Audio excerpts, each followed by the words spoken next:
আসসালামু আলাইকুম, স্বাগতম জানাচ্ছি বিবিসি নিউজ আন্তর্জাতিক সংবাদে। শুরুতেই সংবাদ শিরোনাম, এরপর বিস্তারিত। তেহরানে আবারও ইসরায়েলের ভয়াবহ বিমান হামলা। যারা ইরানকে বিভক্ত করার চেষ্টা করবে তাদের সহ্য করা হবে না লারিজানি। ইরানে হামলার পর যুদ্ধবিরতির আহ্বান চীনের। ইসরায়েলের সঙ্গে সৌদি আরব ও যুক্তরাষ্ট্রকে ইরান আক্রমণে রাজি করিয়েছে।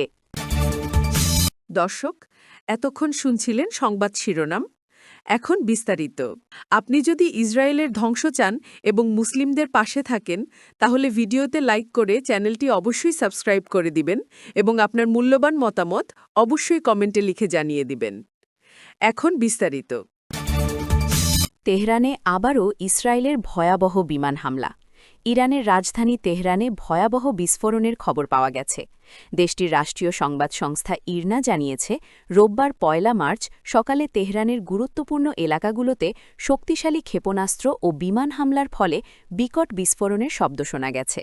বিশেষ করে সাইয়্যদ খানদান ও কাসার ইন্টারসেকশন, ভানাক স্কোয়ার ও মোতাহারি স্ট্রিট এলাকায় এই বিস্ফোরণগুলো আঘাত এনেছে বলে প্রতিবেদনে উল্লেখ করা হয়েছে। এর আগে ইসরায়েলি সামরিক বাহিনী ইরানের রাজধানীর কেন্দ্রস্থল লক্ষ্য করে ব্যাপক বিমান হামলা চালানোর ঘোষণা দেয়। প্রত্যক্ষদর্শীদের মতে বিস্ফোরণের তীব্রতায় পুরো এলাকা কেঁপে ওঠে এবং জনমনে চরম আতঙ্ক ছড়িয়ে পড়ে। হামলার পরপরই তেহরানের গুরুত্বপূর্ণ সড়ক ও বাণিজ্যিক এলাকাগুলোতে নিরাপত্তা জোরদার করা হয়েছে। ইরানের রাষ্ট্রীয় সংবাদ মাধ্যম এই হামলাকে সরাসরি আগ্রাসন হিসেবে অভিহিত করে পরিস্থিতির ওপর নজর রাখার কথা জানিয়েছে। যারা ইরানকে বিভক্ত করার চেষ্টা করবে তাদের সহ্য করা হবে না, লারিজানি। যুক্তরাষ্ট্র ও ইসরায়েলের হামলায় সর্বোচ্চ নেতা আয়াতুল্লাহ আলী খামেনি নিহত হবার পর দেশের ভেতরে বিভক্তি সৃষ্টি না করার আহ্বান জানিয়েছেন ইরানের সর্বোচ্চ জাতীয় নিরাপত্তা পরিষদের সচিব আলী লারিজানি। খবর টাইমস অফ ইসরায়েলের। তিনি অভিযোগ করেছেন, যুক্তরাষ্ট্রের সঙ্গে যৌথ হামলার পর ইসরায়েল ইরানকে বিভক্ত করার চেষ্টা করছে। লারিজানি রাষ্ট্রীয় টেলিভিশনে প্রচারিত এক সাক্ষাৎকারে বলেন, ইরানকে বিভক্ত করার চেষ্টা যারা করবে তাদেরকে সহ্য করা হবে না। তিনি দেশবাসীর প্রতি ঐক্যবদ্ধ থাকার আহ্বান জানান। ইরানে হামলার পর যুদ্ধবিরতির আহ্বান চীনের। ইরানে যুক্তরাষ্ট্র ও ইসরায়েলের সাম্প্রতিক যৌথ হামলার পর চীন গভীর উদ্বেগ প্রকাশ করে অবিলম্বে যুদ্ধবিরতির আহ্বান জানিয়েছে। চীনের পররাষ্ট্র মন্ত্রণালয়ের মুখপাত্র বলেন, ইরানের সার্বভৌমত্ব, নিরাপত্তা ও ভৌগোলিক অখণ্ডতাকে অবশ্যই সম্মান করতে হবে এবং সব পক্ষকে উত্তেজনা আর না বাড়ানোর আহ্বান জানানো হচ্ছে। এদিকে ইসরায়েলে থাকা চীনা নাগরিকদের নিরাপদ এলাকায় সরে যেতে বা মিশরের তাবা সীমান্ত দিয়ে দেশ ছাড়ার পরামর্শ দিয়েছে চীনা দূতাবাস। একইভাবে ইরানে থাকা চীনা নাগরিকদের যত দ্রুত সম্ভব দেশ ছাড়তে বলা হয়েছে। এজন্য আজারবাইজান, আর্মেনিয়া, তুরস্ক ও ইরাক হয়ে 4টি স্থলপথের কথা উল্লেখ করা হয়েছে। উভয় দেশে চলমান ক্ষেপণাস্ত্র হামলা ও বিমান হামলার কারণে নাগরিকদের নিরাপত্তা নিয়ে উদ্বেগ থেকেই এই পদক্ষেপ নেওয়া হয়েছে। ইসরায়েলের সঙ্গে সৌদি আরব ও যুক্তরাষ্ট্রকে ইরান আক্রমণে রাজি করিয়েছে।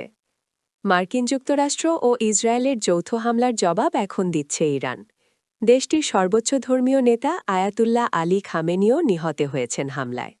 জবাবে মধ্যপ্রাচ্যের একাধিক দেশে হামলা করেছে ইরান। এবার ওয়াশিংটন পোস্ট জানাচ্ছে চাঞ্চল্যকর তথ্য।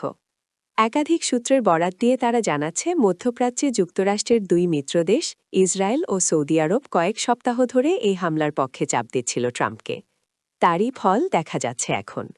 মধ্যপ্রাচ্যে ক্রমবর্ধমান সংকটের সমাধান কূটনৈতিকভাবেই হোক, এই বিষয়ে একাধিকবার কথা বলেছেন সৌদি যুবরাজ মোহাম্মদ বিন সালমান। তবে গত 1 মাসে গোপনে তিনি ট্রাম্পকে একাধিকবার ব্যক্তিগতভাবে ফোন করেন। সেখানে তিনি হামলার পক্ষে মত দেন। একই সময় ইসরায়েলের প্রধানমন্ত্রী বেনিয়ামিন নেতানিয়াহু দীর্ঘদিন ধরে ইরানের বিরুদ্ধে মার্কিন হামলার আহ্বান জানিয়ে আসছিলেন। সৌদি নেতা মার্কিন কর্মকর্তাদেরকে সতর্কও করে দেন যে এখনই হামলা না চালালে ভবিষ্যতে ইরান আরও বেপরোয়া, শক্তিশালী ও বিপজ্জনক হয়ে উঠতে পারে।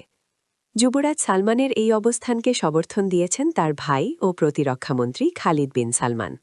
তিনিও গেল জানুয়ারি মাসে এক বৈঠকে হামলা না চালালে কি ঘটতে পারে তা তুলে ধরেন মার্কিন কর্মকর্তাদের সামনে। সৌদি আরবের এই অবস্থানের পেছনে কাজ করেছে 2টি কারণ।